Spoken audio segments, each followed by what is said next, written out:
Hi అండి, అందరికీ నమస్తే. Welcome to Bhavitha cooking channel. ఈరోజు వీడియోలో వచ్చేసి ఎంతో రుచికరమైన వెజిటేబుల్ పలావ్ని ఎలా తయారు చేసుకోవాలో చూపించబోతున్నానండి. అది కూడా పెళ్ళిళ్ళలో ఎంతో స్పెషల్గా ఎంతో టేస్టీగా తయారు చేసుకునే వెజిటేబుల్ పలావ్ని ఇలా ఒక్కసారి ప్రిపేర్ చేసి చూడండి. చాలా అంటే చాలా రుచిగా ఉంటుంది. అది కూడా ప్రెషర్ కుక్కర్లో చాలా తక్కువ టైంలో ఎంతో టేస్టీగా ఉండే ఈ వెజిటేబుల్ పలావ్ని ఎలా తయారు చేసుకోవాలో చూద్దాం రండి. ఫస్ట్ వచ్చేసి ఒక గిన్నెని తీసుకొని అందులోకి ఒక గ్లాసు దాకా బాస్మతి రైస్ని తీసుకోండి. అదే గ్లాస్తోనే అర గ్లాసు దాకా మసూర బియ్యంని తీసుకోండి. నేనైతే ఇక్కడ ఇలా తీసుకుంటున్నానండి. మీరు కావాలనుకుంటే కేవలం బాస్మతి రైస్తోనే పులావ్ని ప్రిపేర్ చేసుకోవచ్చు. ఇప్పుడు ఈ రైస్ని 2 సార్లు బాగా వాష్ చేసుకుని నిండుగా నీళ్ళను పోసుకొని గంట సేపు నానబెట్టి పక్కన ఉంచుకోండి. ముందుగా మసాలాని ప్రిపేర్ చేసుకుందామండి. ఇక్కడ నేను మసాలాని ప్రిపేర్ చేసుకోవడం కోసము గుప్పెడంత కొత్తిమీర, 4-5 దాకా పచ్చిమిర్చి, 10 దాకా వెల్లుల్లిపాయలు, అలాగే చిన్న అల్లం ముక్క, పుదీనా, ఓల్ మసాలా దినుసులు, అలాగే 2 టేబుల్ స్పూన్ల దాకా ఎండు కొబ్బరి తురుము అండి. వీటన్నిటినీ కూడా ఒక మిక్సీ జార్ని తీసుకొని అందులోకి వీటన్నిటినీ కూడా వేసుకోండి. ఇలా అన్నిటినీ వేసుకున్న తర్వాత ఇప్పుడు మూత పెట్టేసి మెత్తగా అయ్యేంత వరకు గ్రైండ్ చేసుకోండి.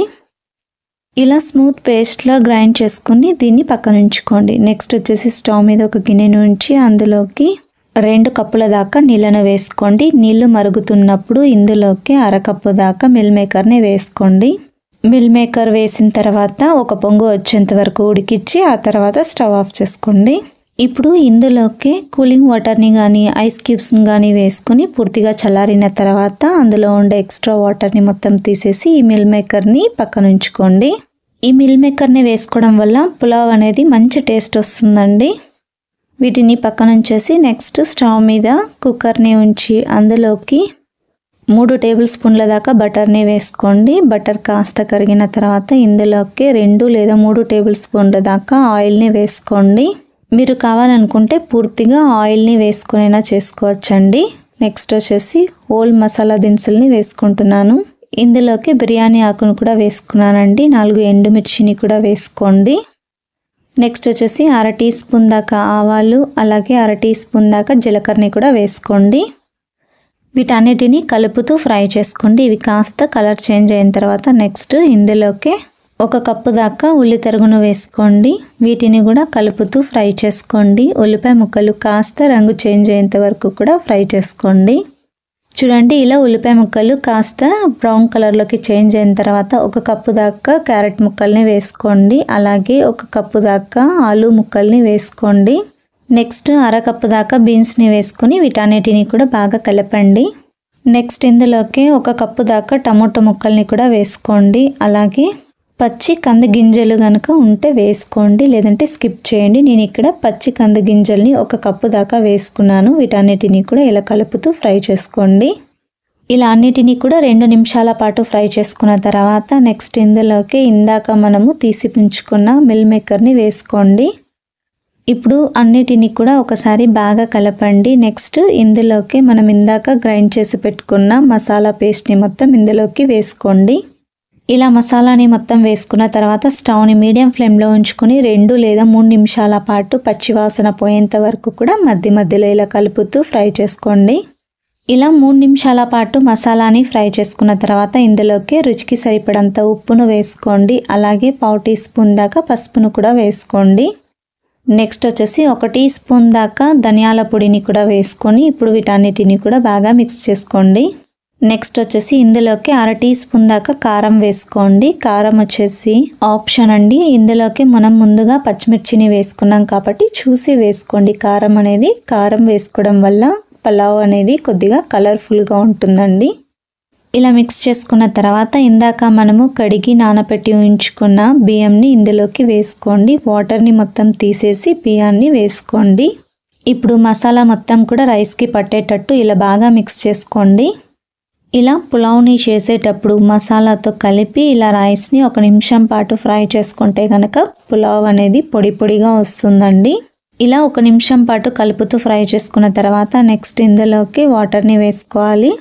నేను ఇక్కడ 1.5 గ్లాసు దాకా రైస్ని తీసుకున్నాను కాబట్టి 2.5 గ్లాసుల దాకా నీళ్ళను వేసుకుంటున్నానండి. అదే మీరు రైస్ని నానబెట్టకుండా డైరెక్ట్గా కనుక చేసుకుంటుంటే కనుక మరి కొద్దిగా వాటర్ని ఎక్కువగా వేసుకొని చేసుకోండి. నానబెట్టి ఉంచుకున్న వాటికైతే ఈ కొలత అయితే కరెక్ట్గా సరిపోతుందండి. ఇప్పుడు ఒకసారి అన్నిటినీ కూడా బాగా మిక్స్ చేసేసి ఫైనల్గా ఇందులోకి 1 టేబుల్ స్పూన్ దాకా కస్తూరి మెంతిని వేసుకోండి. అలాగే ఒక గుప్పెడంతా పుదీనాను బాగా వాష్ చేసి వేసుకోండి. అలాగే కొత్తిమీరను కూడా చిన్నగా కట్ చేసి వేసుకోండి. నెక్స్ట్ ఇందులోకి నిమ్మ చెక్కను తీసుకొని నిమ్మరసాన్ని పిండుకోండి. నిమ్మరసం వేసుకోవడం వల్ల పులావ్ అనేది పొడి పొడిగా వస్తుందండి. ఇలా నిమ్మరసం వేసుకున్న తర్వాత ఇప్పుడు ఒకసారి బాగా మిక్స్ చేసుకోండి. ఇలా బాగా మిక్స్ చేసుకున్న తర్వాత ఇప్పుడు కుక్కర్ మూత పెట్టేసి స్టవ్ని మీడియం ఫ్లేమ్లో ఉంచుకొని 3 విజిల్స్ వేపించండి. 3 విజిల్స్ మీడియం ఫ్లేమ్లో ఉడికిస్తే కరెక్ట్గా సరిపోతుందండి. పొడి పొడిగా వస్తుంది. 3 విజిల్స్ వచ్చిన తర్వాత స్టవ్ ఆఫ్ చేసి ప్రెషర్ మొత్తం వెళ్ళిన తర్వాత కుక్కర్ మూతను ఓపెన్ చేయండి.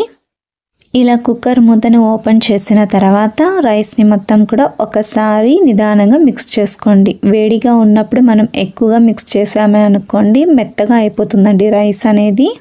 అలా కాకుండా ఇలా నిదానంగా ఒక్కసారి మనం రైస్ని మొత్తం మిక్స్ చేసేస్తే నీట్గా మసాలా మొత్తం కూడా రైస్కి పట్టుతుందండి. చూడండి ఇలా ఈ ప్రాసెస్లో కనుక చేస్తే రైస్ అనేది పొడి పొడిగా వస్తుందండి. అచ్చం పెళ్ళిళ్ళలో తయారు చేసుకునే వెజిటేబుల్ పలావ్ అంత టేస్టీగానే ఉంటుందండి. అలాగే డాబా స్టైల్లో ఎలా అయితే పులావ్ ఉంటుందో సేమ్ అలాగే ఉంటుందండి. చాలా అంటే చాలా రుచిగా ఉంటుంది.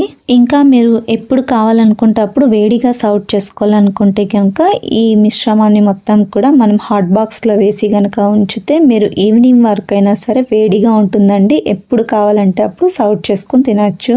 ఇలా వేడి వేడిగా వెజిటేబుల్ పలావ్లోకి రైతాతో కనుక సర్వ్ చేసుకొని తింటే చాలా అంటే చాలా రుచిగా ఉంటుందండి. తప్పకుండా మీరు కూడా ఇంట్లో ఈ రెసిపీని ట్రై చేయండి. అలాగే మీకు ఎలా కుదిరిందో మీ ఫీడ్బ్యాక్ని కింద కామెంట్ సెక్షన్లో కామెంట్ చేయండి. అలాగే లైక్ చేయండి, షేర్ చేయండి, సబ్స్క్రైబ్ చేయండి. ఇలాంటి మరెన్నో మంచి మంచి రెసిపీస్తో మీ ముందుకు వస్తానండి తప్పకుండా. Thank you for watching video.